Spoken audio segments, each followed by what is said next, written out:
My name is Julia Cassim. I'm a professor at the Kyoto Institute of Technology Kyoto Design Lab, which is an incubator for design and architecture in Kyoto.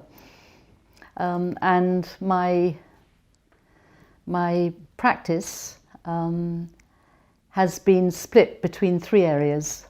Firstly, museums, working with visually impaired people and museum collections to improve cognitive access for all audiences. The second stage of my career was at the Royal College of Art, where I was at the Helen Hamlin Centre, and my focus was getting designers to work with disabled people in order to improve design, and that field is called inclusive design. And the third stage of my career is where I am now, where I'm bringing together science and design, but design leads.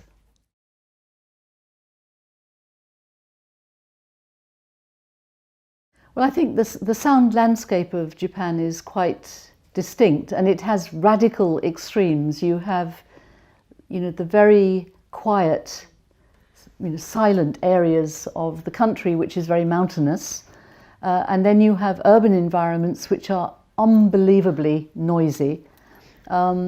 So that's one sound landscape. You have the seasonal landscape. So, for example, Japan is it has the four seasons, but the four seasons always go through an extreme bit. So, in summer, it's unbelievably hot, and that's when you hear the sound of cicadas. And cicadas tell you that summer has come, and gradually the cicadas will increase in volume, and then they'll decrease. And when they decrease, you know autumn is on the way. So that's the second aspect of sound. But the Japanese language itself is a language which is very, very rich in. It's a very sensory language, and it's very rich in onomatopoeia. So an onomatopoeia is used onomatopoeia, of course, is a sonic vocabulary, if you see what I mean. That it's using words which have no apparent sense to describe both a physical and visual sensation. So, for example, onomatopoeia is used in rehabilitation very extensively for people, for example, who have had a stroke and who are relearning how to walk, okay?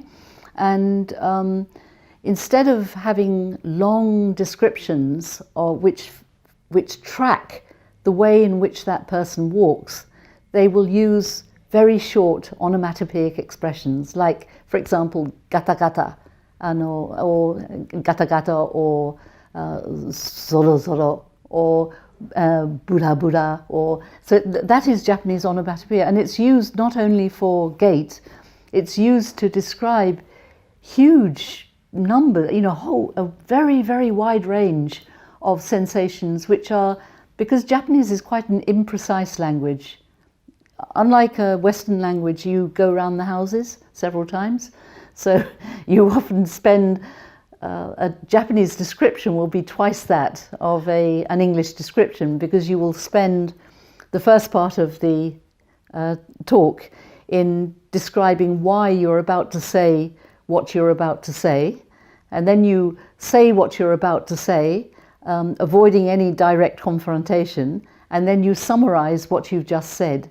So it's a very elliptical language, and I think onomatopoeia within that elliptical language, and it's a very hierarchical language. So you have female language, you'll have male language, you have uber polite language, all the way down to much more, and it's a language almost without swear words, which is a great treat, believe you me.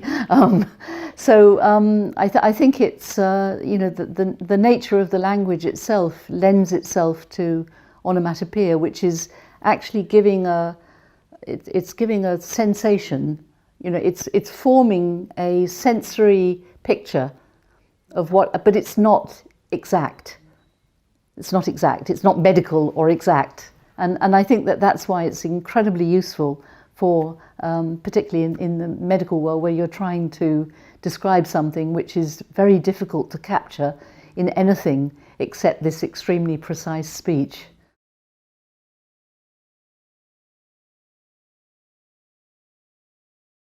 I think that sound as not specifically in inclusive design, but I think in design per se, that sound is actually a quality that is very poorly utilised.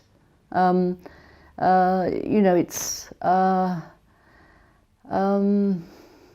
yeah. So I think that, how do you say, sound as a, I think its use as an emotive in design. Its use as a kind of emotive trigger is quite well understood. But there's also, for example, areas where sound is absolutely crucial. So, for example, for a lot of visually impaired people mourn the loss of non-digital interfaces. And the reason they do that is because, in turning knobs and counting clicks, they were able to operate pieces of equipment or whatever quite successfully. In the world of the digital interface, you get no feedback. Okay, and then of course you have the ludicrous use of sound in design, where I think it was a German, I won't say the name, a large German automobile manufacturer was forced to add sound to its car door because the car door was, because it was so silent, it was seen as not having quality. It was not seen as having the quality or solidity that a luxury car, should convey. So that's another weird use of sound,